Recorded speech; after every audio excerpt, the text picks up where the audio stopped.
Hello friends, now to solve this equation we follow the BODMAS rule. BODMAS rule says first we solve bracket, small bracket, curly bracket, then square bracket O. O stands for O, we convert into multiplication and we solve square roots, cube roots and exponents under the O. D stands for division, M stands for multiplication, A stands for addition, S stands for subtraction. According to this BODMAS sequence, we'll break it down this expression by the step-by-step solution. Orders. Exponent. We first calculate the value of the exponent. As you can see, 2 power 7. So 2 power 7 multiply 7 times and you will get after 1, 2, 8.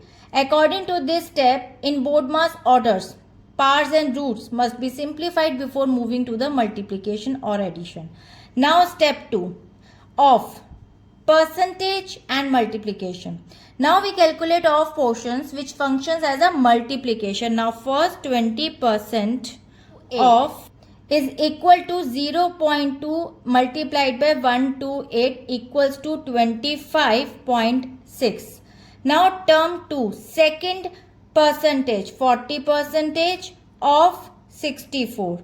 Now simply you can write it down, 0.4 multiplied by 64 equals to 25.6. Now according to this step of significance, a specific grouping that needs to be resolved to find the actual numerical value of the components in the sum. Now finally we add the two resulting values together. Now 25.6 plus 25.6 equals to 51.2.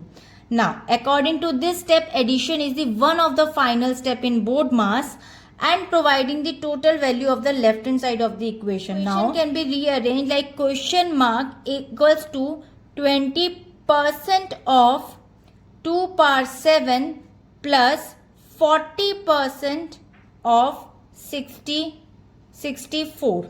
Now, as you can see here, we add the values and after question mark the value is 51.2. So now the missing value is 51.2. So now matching this with the provided option, as you can see 51.2 or you provided option A is the right answer, and I hope it is clear to you. We'll meet in the next video. Bye bye.